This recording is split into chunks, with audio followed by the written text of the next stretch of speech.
Assalamualaikum warahmatullahi wabarakatuh. Nama saya Parimin dengan nomor NIM 14012200148 kelas 6 ETPL. Saya akan merangkumkan tugas 1 dari dosen Pak Rudianto ya, tentang sistem komputer. Itu ada hardware, software, dan brandware ya. Nah, hardware ini perangkat fisik CPU ya, memori, perangkat input output ya. Kemudian software ya, program, aplikasi dan aplikasi yang menjalankan pada hardwarenya. Kemudian brandware ya, pengguna atau orang yang mengoperasikan sistem komputernya. Kemudian jaringan komputer ya, berbagi sumber daya, topologi jaringan, protokol ya. Nah, kalau berbagi sumber daya itu memungkinkan pengguna untuk berbagi file dan koneksi internet.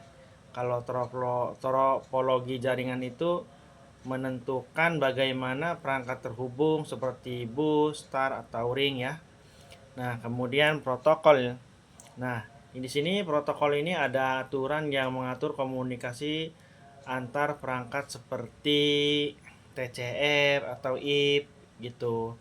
Kemudian keamanan jaringan, freeware, enkripsi, antivirus ya. Itu freeware ini melindungi jaringan dan akses yang tidak sah. Nah, kemudian kalau enkripsi ini ya, itu mengamankan data yang dikirimkan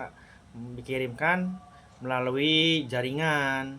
Kemudian antivirus itu melindungi perangkat dan malware ya. Kemudian yang media dan protokol jaringan itu kabel dan narik kabel ya, seperti media fisiknya untuk transisi data.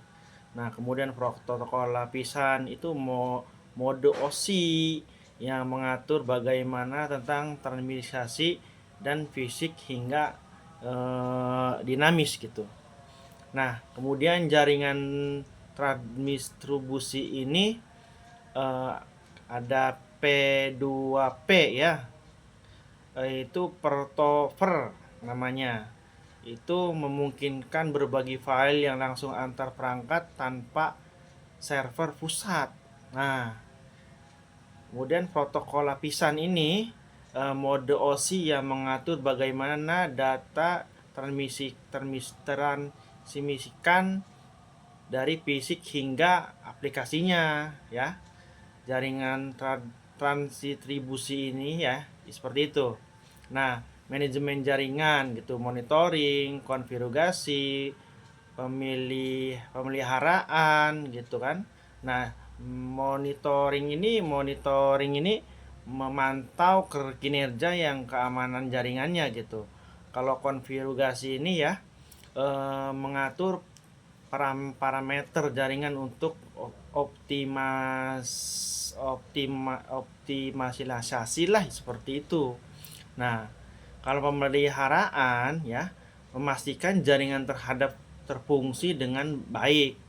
Nah, jadi dengan memahami komponen-komponen ini ya, Anda dapat mengelola dan memanfaatkan jaringan komputer secara efektif. Seperti itu kurang lebihnya. Jadi terima kasih. Akhir kalam, wabillahi taufiq wal hidayah. Wassalamualaikum warahmatullahi wabarakatuh.